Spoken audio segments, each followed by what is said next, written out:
After I brought my daughter home from the hospital, I thought the worst was behind us. I was wrong. At 2 in the morning, I heard a noise outside. I looked through the window and saw my son-in-law, standing near the garage, half hidden in shadows, talking on his phone. His voice was low, but I heard every word. I already got to her break line. "See you at your sister's funeral." My heart stopped, but I didn't confront him. Not yet. Instead, I followed him. I watched him. And what I discovered tore my family apart forever. He thought his plan was perfect. He had no idea I was already 3 steps ahead. Before I continue, tell me, where are you right now? What time is it? This happened to me at 2 a.m. in Lake Oswego, Oregon. Drop a comment. Let me know you're listening. Because what comes next? You won't believe it. The phone call came at 5 in the afternoon, but it felt like the middle of the night. I was in my kitchen in Lake Oswego, stirring a pot of chili I'd probably eat alone for days. 60 years old, widowed. Life had settled into routine, predictable quiet, safe. Then the phone rang. "Mr. Carter." Riley Chambers, my daughter Audrey's best friend. She never called me. Her voice shook. "It's Audrey. She collapsed at work. They're taking her to OHSU. You need to come now." The spoon clattered into the sink. I grabbed my keys. "What happened?" "I don't know. She just went down. The ambulance is here. Please hurry." I don't remember the drive. 15 minutes from Lake Oswego to downtown Portland, and it vanished in panic. My thoughts kept circling Virginia, my wife. 3 years ago, she'd been fine at breakfast. By noon, she was gone. An aneurysm, no warning. Now Audrey. I'd seen her last Sunday. She'd looked tired, dark circles under her eyes. I asked if she was okay. She smiled and said work was busy. Maxwell, her husband, nodded along. I should have pushed harder. The OHSU parking garage was chaos. I abandoned my car and ran. Inside the emergency department, fluorescent lights buzzed over antiseptic air in controlled panic. Riley stood near intake mascara smudged. She grabbed my arm. They took her straight to surgery. Internal bleeding. The words didn't make sense. But she's healthy. What could? I don't know. She just collapsed. I rode with her. A gurney rushed past. Blonde hair, pale face, IV line. Audrey, I lunged forward. A nurse stopped me. "Sir, please." The double doors closed. Gone. Just like Virginia. Riley touched my shoulder. "Maybe we should." That's when I saw him. Maxwell. Standing by the vending machine, phone to his ear. Smiling. Not a tight smile. Not forced. A real one. Relaxed shoulders. A quiet laugh. His wife was in surgery, and he was smiling. I froze. He hadn't seen us yet. Half turned away, absorbed in the call. Something cold settled in my chest. Riley whispered, "Is that Maxwell?" He heard his name and turned. The smile vanished, instantly replaced by concern so perfectly arranged it was almost impressive. He ended the call and hurried over. "Jacob." He gripped my shoulder. Riley texted me. "What happened? Is Audrey okay?" Wide eyes, tight voice, the perfect worried husband. But I'd seen him 30 seconds earlier. "They took her to surgery," I said. "Internal bleeding." "Oh my God." He ran a hand through his hair. "I was in a meeting downtown. Got here as fast as I could." Perfect suit, perfect timing, perfect concern. I nodded, said nothing, watched him. I have 2 daughters. Audrey, 32, my oldest. A financial analyst at Morrison Financial. Hard-working. Kind. Married Maxwell 2 years ago. We talk every week. Sunday dinners. She's the one who still calls just to check in. Then there's Autumn. 28. Marketing manager. Distant. After her mother died, something in her hardened. She pulled away. Blamed me, I think, for not saving Virginia. But standing in that hospital corridor, staring at Maxwell's carefully rehearsed face, I wasn't thinking about Autumn. I was thinking about that smile. The wrong smile. The kind you don't forget. I didn't know what it meant. I couldn't explain it. There was no proof, no logic, no accusation I could make. But I knew. Something was wrong. Something was very, very wrong. They say hope and fear feel the same until you know the outcome. I was about to learn the difference. The wait outside the operating room felt endless. 2 hours of fluorescent lights and distant alarms. Maxwell sat across from us, phone in his hands. He'd typed glance at the surgical doors, then back to the screen. When Riley had explained what happened, he'd nodded but never looked at me. His eyes kept sliding away. Riley shifted her chair, angling away from him. She'd noticed, too. At 7 o'clock, the surgical doors opened. Dr. Samuel Turner stepped out, pulling off his cap. The surgery was successful. She's stable. We stopped the internal bleeding. Relief nearly knocked me down. "Thank God," Riley breathed. Maxwell stood. Can we see her? Dr. Turner held up a hand. There's something else. He turned to me. Mr. Carter, your daughter was pregnant. About 5 to 6 weeks. Unfortunately, she lost the baby. I'm very sorry. The words hung there. Pregnant. She didn't tell me. It was very early. She may not have known yet. Maxwell's face went white. She never said anything. For the first time, his reaction looked real. Dr. Turner led us to recovery. Audrey looked small in the hospital bed, fragile. Her eyes opened when she heard us. Saw me. Started crying. I took her hand. I'm here, sweetheart. Dad. Barely a whisper. The baby. I was going to surprise Maxwell next week, and now you're alive. That's what matters. Maxwell moved closer. Why didn't you tell me? I wanted it to be special. She looked at me, eyes suddenly sharp. Dad? Something happened before I collapsed.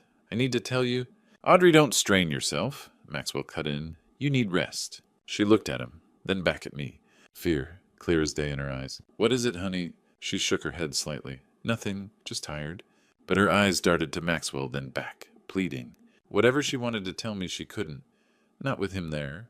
Maxwell stayed close hand on the bed rail, possessive, or controlling. We should let her rest, he said to me. She's been through enough. I wanted to argue. But she was exhausted machines, beeping steadily. I'll be back tomorrow, I told her, squeezing her hand. She squeezed back, once, twice, 3 times, our old signal. I love you. I squeezed 4 times, I love you more. Riley touched my arm. Mr. Carter, maybe we should step out. Let them have a moment. I didn't want to leave, but medication was already pulling Audrey under.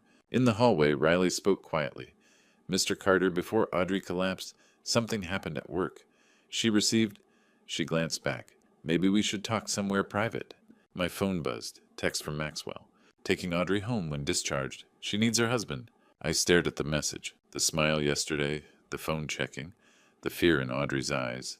Now he wanted to take her home, away from me. I looked back at the recovery room door. Whatever Audrey had tried to tell me, whatever had made her collapse, whatever put that fear in her eyes, Maxwell was at the center of it. I didn't know how yet, didn't know why. But standing in that hospital hallway, reading that text, I knew one thing for certain. I wasn't letting him take my daughter anywhere, not until I knew the truth. Some secrets reveal themselves slowly. Others hit you like a freight train. 2 days passed in a blur of hospital routines and hollow reassurances. I barely left Audrey's side, going home only to shower. She was stable, but weak. Maxwell was always there, always watching. Too calm, too present. Wednesday afternoon, he finally left. Business to handle, he said. The moment he was gone, Riley appeared with a large tote bag and a look that told me everything was about to change. Is Maxwell gone? She asked, glancing around. Yes. What's wrong? She closed the door. Mr. Carter. Monday morning, before Audrey collapsed, a courier delivered an envelope. I saw her open it. Her face went white. Then she dropped. What was in it? I grabbed it before the paramedics arrived. I've been keeping it safe. Her hand shook as she pulled out a manila envelope. Inside were photographs, 8 or 9, and a letter. The first photo showed Autumn, my younger daughter, sitting with a man at an upscale restaurant. They leaned close, intimate. Next, outside a hotel, kissing. Another inside a car, hands intertwined. The man's face was obscured in most shots, deliberate angles, but details stood out. A tailored suit, dark hair, and in one photo, his hand resting on the table. A watch, expensive, distinctive. I set the photos down and unfolded the letter. Typed. No signature. Your perfect life isn't so perfect. Your sister and someone very close to you have been enjoying themselves. Quit your job at Morrison Financial within 4 days, or these photos go public. There's more, Riley said quietly. Yesterday, Autumn was appointed to Audrey's position. They replaced her while she's here. Audrey stirred. Her eyes were open. I already quit, Dad, she whispered. Tuesday morning. I couldn't risk everyone seeing those photos. Who would do this, I asked. Who took them? Someone who wanted Audrey out, Riley said, and knew exactly how to force it. I studied the photos again. The restaurant, the hotel, the man's hand. The watch. Omega Seamaster. Steel and gold. Blue face. I'd seen it before. Christmas dinner. Last year. Maxwell rolling up his sleeve.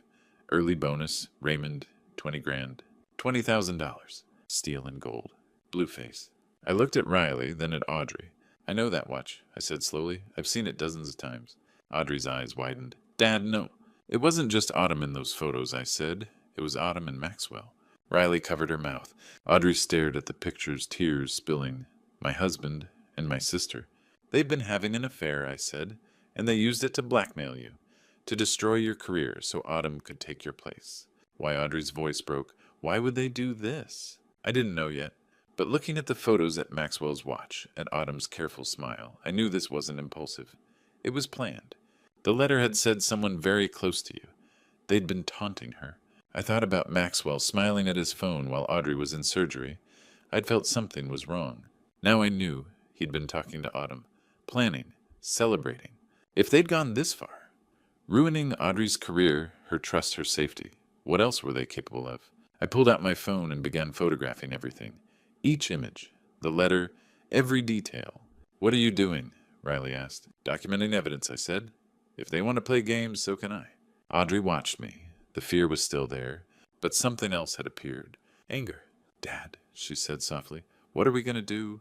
I looked at her, my strong, brilliant daughter, betrayed by the two people who should have protected her. We're going to find out exactly what they're planning, I said, and then we're going to stop them. I didn't know how yet, but I would, whatever it took. When you suspect betrayal, every gesture becomes evidence, every word a potential lie. From that moment, I couldn't unsee it. Every interaction with Maxwell became a study in deception. I stayed at the hospital that night and the next, watching, waiting. Wednesday night, I told Audrey I'd stay over. Dad, you should go home. I'm not leaving you. Around 10, Maxwell returned. Said he'd grabbed dinner. I pretended to doze, watching through half-closed eyes. He sat beside Audrey, held her hand, looked concerned, but his phone was in his other hand. Message, smile, type, another message, another smile. When Audrey fell asleep, he stepped into the hallway. I followed. Near the elevators, phone to ear. I couldn't hear words, but his tone relaxed. Happy. He saw me. Smile vanished. Can't sleep. Just work. Pocketed phone. You should go home, Jacob. I'm good. Jaw tightened. Thursday morning, he left early. Meetings. Thursday evening, I returned from cafeteria. Maxwell was there. Audrey asleep. Him on phone. I stayed in doorway. His voice low. Everything's going according to plan. Few more days. She won't be a problem much longer. She won't be a problem. He turned, saw me, went pale. Didn't hear you. Getting coffee? I held up cup. Everything okay. Worked a difficult client. At 7. Corporate world never sleeps. I nodded. Silence stretched. He looked away first. That night I decided. Couldn't keep Audrey here with Maxwell circling. Maxwell Audrey should stay with me when discharged. She needs quiet to recover. Cold flicker across his face. I am her family. Lake Oswego is peaceful. You're busy with work. Silence. Calculating. Fine, if that's what she wants. Too easy. You're okay with that? Whatever's best. Grab jacket. Big day tomorrow. Left. No kiss goodbye. No looking back. I sat there thinking about that call. She won't be a problem much longer. And his easy agreement. He wanted her away from hospital. Away from witnesses. But why? Affair made sense. Ambition, lust, greed. This felt darker. She won't be a problem. People didn't talk like that about someone they loved. They talked like that about someone they wanted gone. I looked at Audrey, sleeping unaware. Maxwell agreed too quickly. That terrified me. He wanted her out of sight for a reason. I thought about Virginia. Fine one day, gone the next. Sudden. No one saw it coming. The doctors said aneurysm. But what if... No, that was paranoia. Wasn't it? I pulled out my phone, looked at photos of Maxwell and Autumn together. They'd destroyed Audrey's career, humiliated her, taken everything. What else were they capable of? She won't be a problem much longer. I forwarded photos to my email, to Riley, to my lawyer, Ben Clark. If something happened, someone needed to know. Then I opened my contacts, found a name I hadn't called in years. Tom Henderson, mechanic, old friend, someone I trusted. I'd need him soon. Had a feeling about that. I settled back, watching the door, watching Audrey sleep. Maxwell thought he'd won. Thought he'd gotten me to take Audrey without suspicion. He didn't know I'd heard him. Didn't know I was watching. And he sure as hell didn't know I'd do whatever it took. Whatever he was planning, he'd go through me first.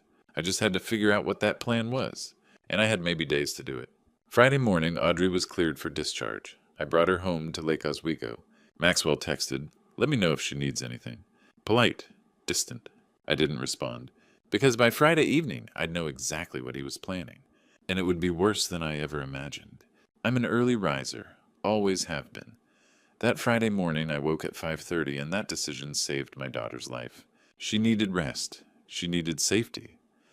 Maxwell had texted the night before saying he'd taken a room at a nearby hotel, the Lakeview Inn, 2 miles away. He said he wanted to give Audrey space to heal while staying close if she needed help. At the time, I thought it was considerate.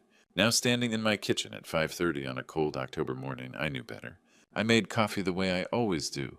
2 scoops filtered water. The old Mr. Coffee machine Virginia bought 20 years ago. The house was silent. Audrey slept upstairs in her old bedroom, the same room she'd had as a teenager. I'd checked on her twice during the night. She was pale but breathing steadily. I carried my mug to the front window and looked at the driveway. That's when I saw him. Maxwell's black Audi sat across the street, engine idling, exhaust curling into the cold air. He was in the driver's seat, phone pressed to his ear. My first thought was that he'd come to check on Audrey. My second was, why is he out here and not inside? I set the mug down and stepped quietly onto the porch. The air bit my lungs. I stayed in the shadows near the door, 15 feet from his car. He didn't see me. His voice carried across the quiet street. I'm telling you, it's perfect, Maxwell said cheerfully. She's at her dad's place. In a few days, she'll drive herself home. I'll offer to check the car first, make sure everything's running smoothly. Oh, a pause. No, she won't suspect anything. She trusts me. Another pause, then a low laugh. Autumn, relax. The brake line's easy. 1 clean cut near the master cylinder. She won't notice until she's halfway down Highway 43. Those curves by George Rogers Park. My blood went cold. She'll lose control. It'll look like an accident. I grabbed the railing as my knees buckled. The insurance payout is $300,000, he continued, plus her 401k. We split it, disappear, then come back as the grieving widower and supportive sister. Another pause. His voice hardened. She's already weak. This is the window. If we wait, she'll ask questions and find out about us. My hands shook as I fumbled for my phone and hit record just as he said, 2 days. 3 at most. Then it's done. Audrey will be gone. I recorded 30 seconds. Maxwell laughed lightly and ended the call. The Audi pulled away toward the inn. I stood there, phone recording, silence, breath jagged. Upstairs, Audrey slept. In the garage, her silver Honda Civic waited a trap he planned to arm within 48 hours. I went inside, sat at the kitchen table, and replayed the recording twice. Then I texted Attorney Benjamin Clark urgent. Evidence of attempted murder. Maxwell made one fatal mistake. He underestimated the man who always wakes up early. I sat there listening to the hum of the refrigerator, knowing the day ahead would change everything, but also knowing one simple habit, rising early, had turned fear into proof and given my daughter a chance to live. That was something no amount of money could ever buy. Fear can paralyze you, or it can sharpen your mind. I chose the latter. The moment Maxwell's car disappeared around the corner, I moved. I had maybe 6 hours before he returned. 6 hours to save my daughter's life. At 6:20, I called Attorney Benjamin Clark. My hands shook as I dialed.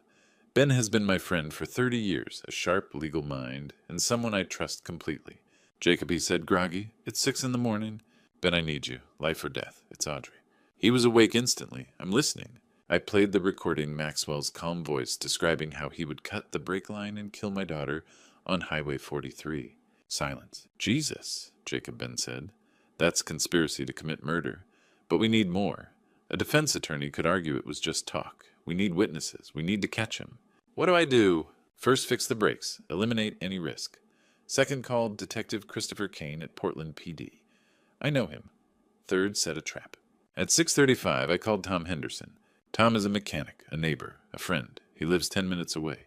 Tom, I need you here now. Emergency. I'm on my way. By 6:50, Tom was in my driveway, toolbox in hand. I took him to the garage and pointed to Audrey's silver Honda Civic. The brake line's been cut. Fix it perfectly. 2 hours. Tom went pale but nodded. Say no more. At 7, I called Portland PD and asked for Detective Kane. Kane here. My name is Jacob Carter. Ben Clark told me to call. My son-in-law is planning to murder my daughter. I have audio proof. I'm listening, he said. I explained everything and played the recording. I'll be there in 30 minutes, Kane said. Don't confront him. By 7:30, Kane and Officer Michael Brady were in my living room. Audrey slept upstairs. They inspected the garage and listened again. We can arrest him now, Kane said, but catching him in the act will guarantee conviction. Here's the plan. Tom would finish repairs by 9. Officer Brady would install a hidden camera in the garage. Kane and Brady would monitor the feed from my study. I would text Maxwell and invite him back. When he checked the car and realized the brakes were fixed, he would panic and expose himself. I would confront him. The officers would step in. By 9, Tom finished. Brakes are better than new, he said. I paid him. He gripped my shoulder. Be careful. At 9:30, everything was ready. Camera recording. Officers positioned. I checked on Audrey. She was still resting safe. At 10, I texted Maxwell Audrey's feeling better. Want to stop by around 2. His reply came instantly. Sounds great. See you then. Kane read the message and nodded. He's walking into it. 4 more hours. 4 hours until my son-in-law stepped into the trap he built himself. I sat in the quiet house listening to the clock tick every second heavy. Fear was still there, but it no longer controlled me. It sharpened every thought, every decision. The plan was set. The evidence secured, the police ready. All that remained was patience. I would wait, watch, and protect my daughter until the moment came. When Maxwell returned, he would not be saving anyone. He would be ending his own freedom. The hours crawled by like days. Every minute felt like a millennium. By 10 o'clock, the house had become a trap. The camera was hidden. The police were in position. The brakes were fixed. Everything was ready. Now we waited. At 10:30, I brought breakfast upstairs to Audrey. She was pale but awake, propped against the pillows in her old bedroom. Dad, you don't have to do all this. Rest, sweetheart. Maxwell's coming by at 2. Her face tightened. I don't know if I'm ready to see him. It'll be quick, just a short visit. I gave her the medication Dr. Turner had prescribed. Within 20 minutes, she was drowsy, drifting off. I was relieved. Better she stayed upstairs, unaware. From 11 until 2, the tension wound tighter. I sat in the living room, pretending to read the newspaper. The words blurred. I couldn't focus. Detective Kane and Officer Brady remained in my study, watching the monitor feed from the garage. Silent, professional. I made sandwiches. Nobody ate them. I checked the time every few minutes. My mind spiraled. What if he doesn't go into the garage? What if he suspects something? What if Audrey wakes up and comes downstairs? Kane stepped out, once put a hand on my shoulder. You're doing great, Jacob. Stay calm. At 1:45, my phone buzzed. Text from Maxwell. Running a few minutes late. Be there at 2:15. I showed Kane. It's fine, he said. He'll come. At 2:10, a car pulled up outside. I looked through the window. Maxwell's black Audi. My heart hammered.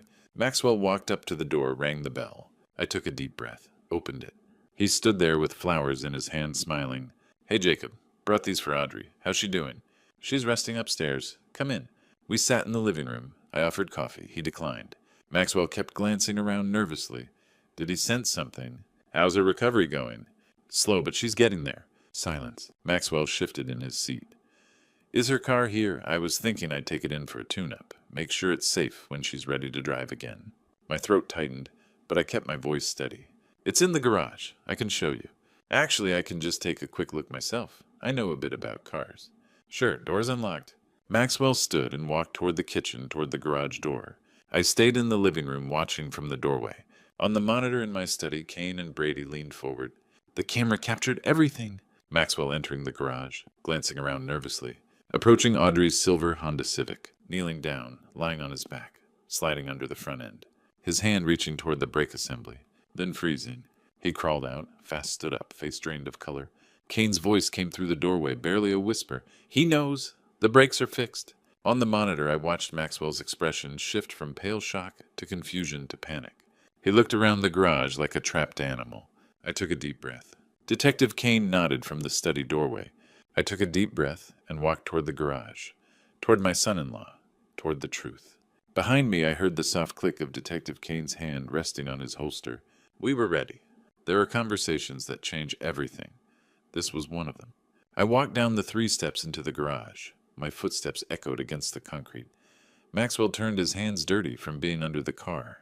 Our eyes locked. Looking for something, Maxwell. He flinched, then wiped his hands on his pants. Oh, Jacob. I was just checking the brakes. Audrey mentioned they felt a little soft last week. I stepped closer, never breaking eye contact. That's interesting, because the brakes are in perfect condition. He forced a laugh. Well, that's good then. Maybe she imagined. Or maybe someone cut the brake line, I said calmly, and then someone else fixed it. The color drained from his face. What? I don't know what you're talking about. I pulled out my phone, unlocked it, and held it up. I'm talking about this. I pressed play. Maxwell's recorded voice filled the garage, calm and chilling. The brake line's easy. One clean cut near the master cylinder. Those curves by George Rogers Park. She'll lose control. It'll look like an accident. The recording ended. Maxwell's face cycled through shock, fear, and then rage. You recorded me? He shouted. You were spying on me? I was protecting my daughter, I said. Something you never did. He stepped forward aggressively. You set me up. That's entrapment. This won't hold up. It's not entrapment when the brake line was actually cut, I replied. The mechanic found it. Clean. Exactly where you said. He stopped arguing and recalculated. It wasn't my idea, he said quickly. Autumn manipulated me. She promised we'd have everything. I was weak, but I would never actually go through with it. You cut the brake line at 2 a.m, I said. You checked it again today. You described exactly how my daughter would die. That's commitment. Something dark settled into his eyes. You should have stayed out of this, he said quietly. You should have minded your own business. She is my business, I said. She's my daughter. He stepped closer, invading my space. She was your daughter. Now you're just another problem. He raised his hand. Is that a threat, I asked. Not a threat, he snapped. A promise. You ruined everything. He shoved me hard. I stumbled backward toward the steps and grabbed the handrail just in time. Maxwell, stop. He shoved again, wild-eyed. The plan was perfect. And you, your early mornings and detective nonsense? He raised both hands, ready to shove me down the stairs. Then, freeze police hands where I can see them. The side door burst open. Detective Christopher Kane and Officer Michael Brady rushed in, weapons drawn. Step away from him, Brady shouted. Maxwell froze. Kane advanced steadily. Maxwell Reed Kane said you're under arrest for conspiracy to commit murder, attempted murder, and assault. You have the right to remain silent. Brady grabbed Maxwell's arms and spun him around. The metallic click of handcuffs echoed through the garage. Maxwell struggled weakly. Wait, this is a misunderstanding. Kane read him his rights as Maxwell's legs buckled. He started crying. It was Autumn. She planned it. She seduced me. I'm a victim, too. I stood there, rubbing my chest, breathing hard but upright. Save it for the judge, I said. Kane nodded to Brady. Take him downtown. They led Maxwell out toward the patrol car. He looked back at me one last time. I loved her. I loved Audrey. I met his gaze cold and final. If that's love, I'm glad she escaped you. The garage went quiet. I leaned against the workbench as the adrenaline drained away. Kane returned and put a hand on my shoulder. You did great, Jacob. The recording your testimony and what we saw, he's going away. What about Autumn, I asked. Already in motion, Kane said. She'll be in custody tonight. I looked up toward the ceiling where Audrey slept safely above us. One down, one to go. My daughter was safe. That was enough. They say justice is blind, but sometimes it sees everything. By nightfall, Autumn was in custody. 6 weeks later, she and Maxwell stood before the court. But the road there was long and painful. Detective Kane's team found Autumn in her Pearl District apartment that Friday evening just after 6. She was packing suitcase open clothes scattered. When she heard the knock, she grabbed her phone and started deleting messages. Too late. Police recovered everything, months of texts. Plans, insurance discussions, and blackmail schemes. Messages like, when she's gone, we split everything and make it look natural. Autumn didn't resist arrest. She didn't cry, she just stared at the wall. Over the next 6 weeks, the case solidified. My recording became the cornerstone Maxwell's own voice, calmly planning Audrey's death on Highway 43. Forensics confirmed the brake line had been cut professionally, exactly as described. Metadata, from messages and photos, proved Autumn orchestrated the blackmail that forced Audrey out of her job. The motive was clear. Audrey's life insurance, $500,000. Her savings, $45,000 more.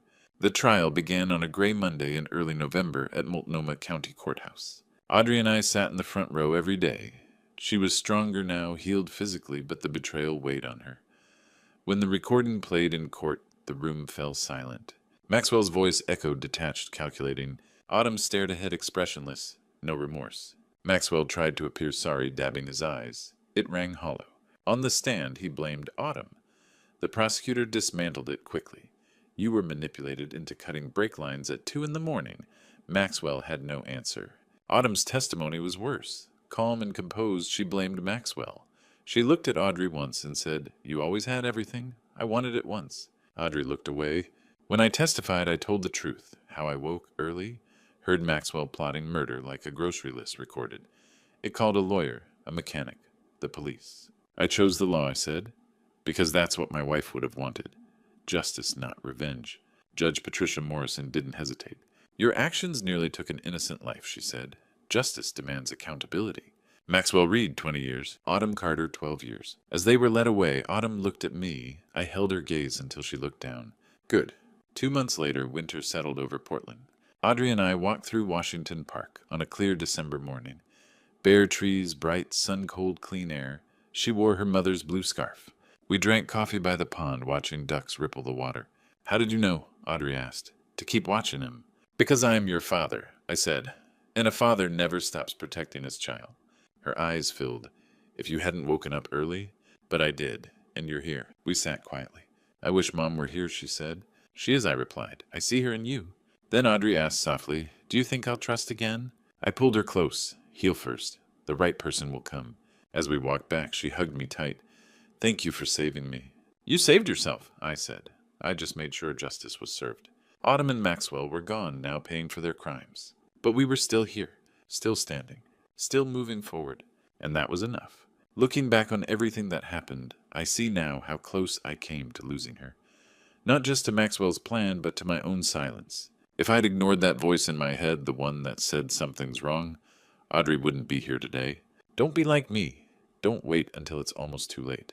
If you see something wrong, speak up. If someone you love is in danger, act. God gave us instincts for a reason. He put me in that kitchen at 5:30 in the morning. He made sure I heard that phone call, and he gave me the courage to choose justice over revenge. The lesson I learned: trust God's timing, but don't ignore his warnings. When my wife, Virginia, was still alive, she used to say, God doesn't always stop the storm, but he'll walk you through it. She was right. He didn't stop Maxwell and Autumn, but he gave me the tools to save my daughter. This is my story, a true story. One of those grandpa stories you might not believe if you heard it secondhand, but every word is real. And if sharing this true story helps even one person recognize the dangers someone they love is in, then it was worth telling. I've heard a lot of grandpa stories over the years, some funny, some sad, but this one taught me that grandpa stories aren't just tales from the past. They're warnings, lessons, true story moments that can save lives if we pay attention. So here's my question for you. Have you ever had that gut feeling that something was wrong? Did you act on it? Share your true story in the comments below. And if this moved, you please subscribe to the channel and share it with someone who needs to hear it. You never know whose life you might save. God bless you all. Jacob Carter.